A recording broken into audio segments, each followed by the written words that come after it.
A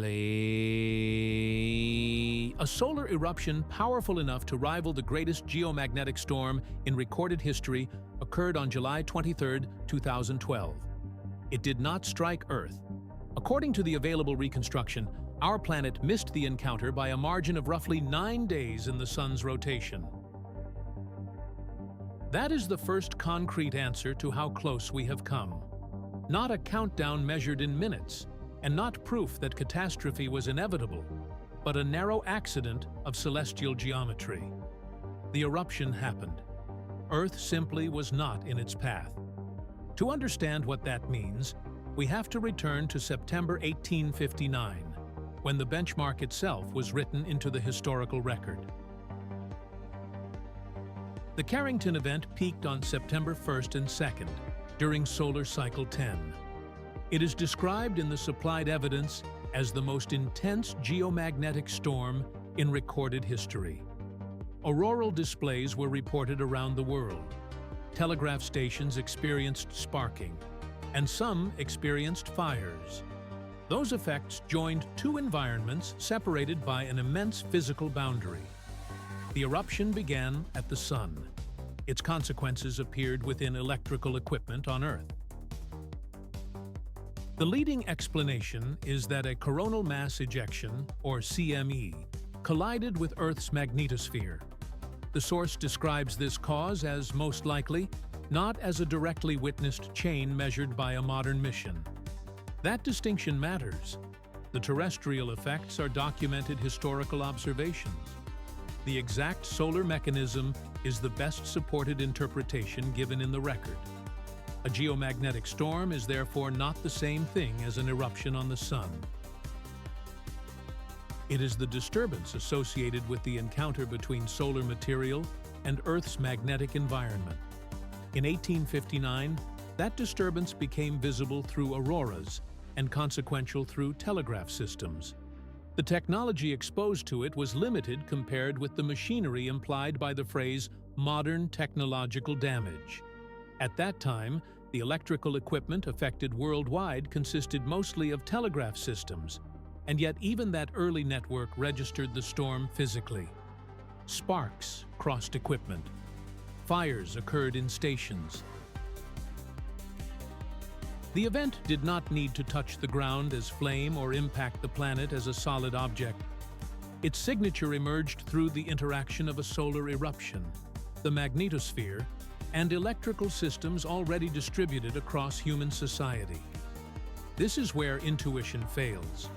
The Sun can produce a major eruption without producing a disaster on Earth. Size alone is not enough. Direction matters. Timing matters.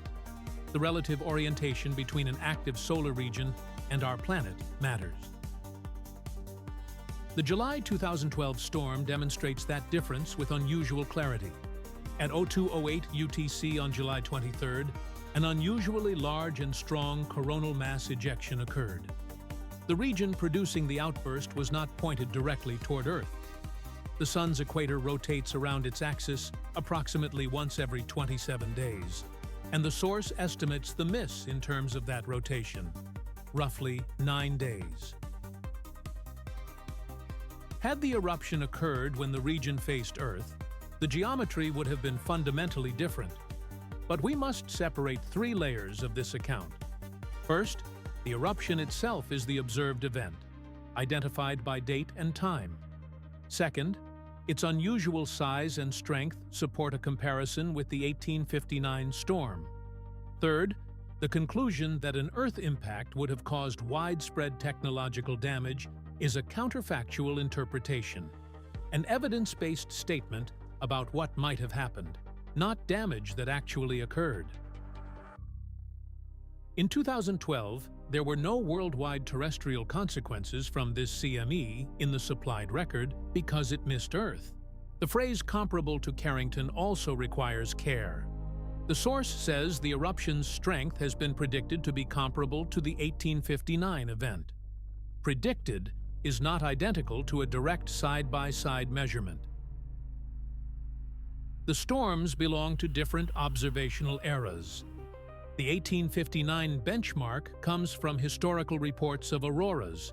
telegraph disturbances, sparks, and fires, combined with the interpretation that a CME most likely struck the magnetosphere. The supplied evidence does not name an instrument, mission, or direct solar measurement from 1859. For 2012, the source provides an exact occurrence time and identifies a large, strong CME, but it does not name the observing spacecraft, instrument, measurement technique, uncertainty range, or peer-reviewed publication behind the comparison. We therefore cannot responsibly assign a precise energy, speed, probability, or damage estimate, nor can we claim that the two eruptions were identical. The supported conclusion is narrower. The 2012 eruption was assessed as comparable in strength, and an Earth encounter was believed capable of causing widespread technological damage. That limitation changes the central question: how close are we to disaster? Cannot be answered from this evidence as a forecast of the next storm. The record supplies no recurrence interval, no annual probability, no warning time, and no calendar date for another event. It does not establish that a Carrington scale encounter is imminent.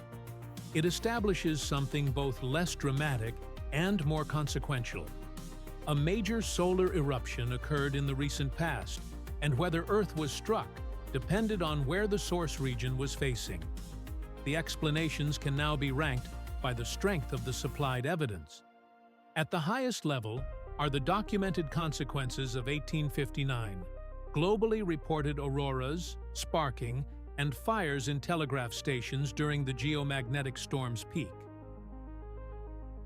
Next is the leading physical explanation.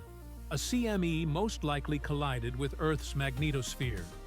The wording reflects strong interpretation, but not absolute certainty within this source. For 2012, the occurrence of an unusually large and strong CME is the observational foundation. Its failure to strike Earth is explained by direction. The active region was not then pointed directly toward us. The estimate that Earth missed it by roughly 9 days follows from the Sun's approximately 27-day equatorial rotation. Below those findings in certainty is the modeled or predicted comparison with Carrington. Below that lies the hypothetical consequence: widespread technological damage if the CME had hit Earth. No competing cause for the 1859 storm is supplied, so inventing one would create a false scientific contest. Within this record, the CME magnetosphere collision is the leading and only supported explanation. Likewise, there is no evidence here for a mysterious signal, an unknown cosmic attacker, or anything beyond solar activity and planetary alignment. The anomaly is not an unexplained force. It is the scale of a natural process and the narrowness of the miss. The best current explanation is therefore geometric as much as energetic. A powerful eruption can become an Earth crisis only if it intersects Earth's magnetic environment. In 1859, the most likely reconstruction says that intersection occurred, producing the strongest geomagnetic storm in recorded history and disrupting the electrical network then available. In July 2012, a comparably powerful eruption was assessed, but the producing region did not face Earth at the decisive time. This does not mean that precisely 9 days always separates safety from impact. The figure belongs to this specific reconstruction and is approximate. It relates the eruption's timing to solar rotation. It is not a universal danger window, and it does not tell us when another active region will erupt. It tells us why one particular outburst missed. A decisive future test would require a major Earth-directed CME to be observed through its journey, and then compared with the resulting geomagnetic and technological effects. To sharpen the historical comparison, investigators would need clearly reported measurements and uncertainties, how the new eruption was characterized, how directly it encountered the magnetosphere, how intense the geomagnetic storm became, and what electrical effects followed. The supplied sources do not specify the missions or thresholds needed, so no instrument can be named here without moving beyond the evidence. Such an observation could strengthen the leading view if an Earth-directed CME produced the expected magnetospheric storm and corresponding electrical disturbances. A powerful eruption that struck under comparable conditions but failed to produce those effects would weaken simple claims that strength and direction alone determine the outcome. A powerful eruption that again missed Earth would confirm only that eruptions occur, not what a direct encounter would do. That is the unresolved frontier. We possess a historical impact and a modern near miss, but not a controlled experiment.